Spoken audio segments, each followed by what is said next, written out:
వీళ్ళందరికీ అవగాహన వచ్చింది. అది ఫెడరస్ జాతి చెందింది. అది ఇక్కడితోనే కాదండి, అన్ని వేరే దేశాల్లో కూడా ఉంటుంది ఆ పురుగు. అది యాక్చువల్గా అగ్రి ఫ్రెండ్లీ అంటాం దాన్ని. అంటే ఏంటంటే మన పంటలకి చీడ పురుగులు ఏమైనా ఉంటే తినేసి బతుకుతూ ఉంటాయి. కాకపోతే ఏంటంటే ఇప్పుడు ఒకేసారి కొంచెం ఎక్కువ మందిని ఇదయ్యేటప్పటికి అది ప్రచారంలోకి వచ్చింది. అన్ని దేశాల్లో ఉందండి. కొన్ని ఆఫ్రికా దేశాల్లో ఉంది, దాన్ని నైరోబీ బీట్లు అంటాం. ఏషియా దేశాల్లో ఉన్న దాన్ని చార్లీ బీట్లు అంటాం. మన దగ్గర ఏమో రివో బీట్లు కానీ ఫెడరస్ బీట్లు కానీ అంటాం. అది ఒక 1 సెంటీమీటర్ వరకే ఉంటుందండి, చిన్న పురుగు, మన చీమలాగా. ముందు dark orange colour, black colour అట్లా ఉంటా ఉంటుంది. అది అక్కడ చల్లటి ప్రదేశాల్లో కొంచెం ఎక్కువ మన లైట్ ఉన్న చోట అవి కొంచెం స్ప్రెడ్ అవుతూ ఉంటాయి. దాన్ని మనల్ని కొట్టదండి, కొట్టడం అనేది లేదు. అప్పుడు మన ఒంటి మీద పాకినప్పుడు, మన వర్కర్స్ పనిచేస్తున్నప్పుడు ఒంటి మీద పాకుతూ ఉన్నప్పుడు మనం ఏంటంటే భయంతో దానికి ఒక నలిపేస్తున్నారు. నలిపేయటం వల్ల దాంట్లో దాన్ని ప్రొటెక్ట్ దీని కింద పెడిగ్రిన్ చిన్న టాక్సిన్ రిలీజ్ చేస్తుంది, చిన్న ద్రవాన్ని.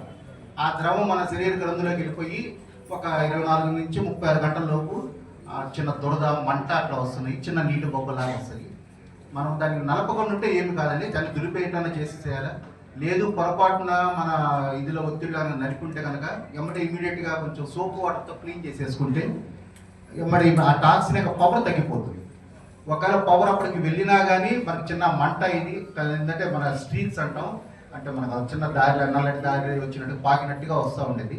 దానికి ఇక కంగారు పడాల్సిన పనేం లేదండి. దానికి సంబంధించిన మందులు కడిపలంకలోను కడిము పీసీలు కూడా ఉంచారు. లోకల్గా పైన అప్లికేషన్ ఏదైనా ఆయింట్మెంట్, ఏదైనా స్టెరాయిడ్ ఆయింట్మెంట్ రాసుకొని ముందు ముఖ్యంగా మంట దురద తగ్గడానికి కోల్డ్ స్పాన్ లాగా కొంచెం చల్లటిది ఏదైనా పెట్టేసుకుంటే మనం ఇమీడియట్గా దురదలు అవి తగ్గిపోతాయి. ఇంకా దురద తగ్గడానికి మీకు డాక్టర్స్, దగ్గరలో ఉన్న డాక్టర్స్ కెలమిన్ లోషన్ అని చెప్పని స్టెరాయిడ్ లోషన్స్ అవి ఇస్తారు. లోపలికి ఏదైనా ఇన్ఫెక్షన్ అయితే ట్యాబ్లెట్స్ కూడా అందుబాటులో ఉన్నాయి. దాని గురించి కంగారు పడాల్సిన పని లేదు. ముఖ్యంగా కంట్లోకి వెళ్లకుండా కొంచెం చూసుకోండి. చుట్టుపక్కల కూడా కొంచెం ఏంటంటే పక్కన ఇళ్ళు ఉన్నవాళ్ళు కొంచెం దోమటర్లు ఇంటికి పెట్టుకోవడం. తర్వాత ఎక్కువ మన లైట్ ఎక్కువ ఉన్న లైట్, పెద్ద పవర్గా ఫుల్ లైట్స్ అనేవి కొంచెం వాడకం తగ్గిస్తే మంచిది. తర్వాత గౌరవ శాస్త్రంలో ఇద్దరు సార్ వాళ్ళు సార్ ఇద్దరు పలుమారు మమ్మల్ని హెచ్చరిస్తున్నారు మొదటి నుంచే. దానికి సంబంధించిన మందులన్నీ అందుబాటులో ఉంచాము.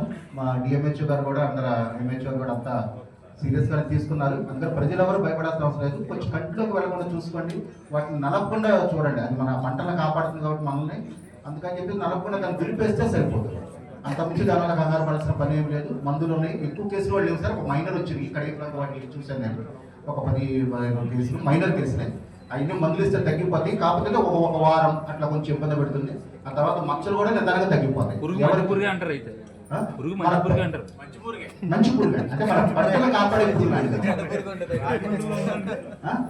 రాజమండ్రిలో లేదు సార్, ఆ రోడ్ల దాంట్లో కరీంలో అంటే ఎక్కువ చెట్లు ఉంటాయి కదా సార్, అక్కడ తడి తేమ, ఎక్కువ తడి భూములు ఉంటాయి కదా. ఫీల్డ్ నైట్ వర్క్ చేసినప్పుడు లైట్ పెట్టుకొని చేసినప్పుడు అవి కొంచెం బయటకు వస్తున్నాయి. అవి ఒకసారి వచ్చినప్పుడు ఒంటి మీద పాకినప్పుడు వీళ్ళందరూ బయటకు ఒక నలిపేస్తున్నారు. ఎక్కడన్నా సార్ అక్కడ ఉన్నాయి. దానికి కంగారు మీద అన్ని చోట్ల ఉన్నదే, దాన్ని ఇది అవసరం పని లేదు. దానికి ఎంత శ్రద్ధ తీసుకుంటున్న ఎమ్మెల్యే గారికి, గవర్నమెంట్కి మాకు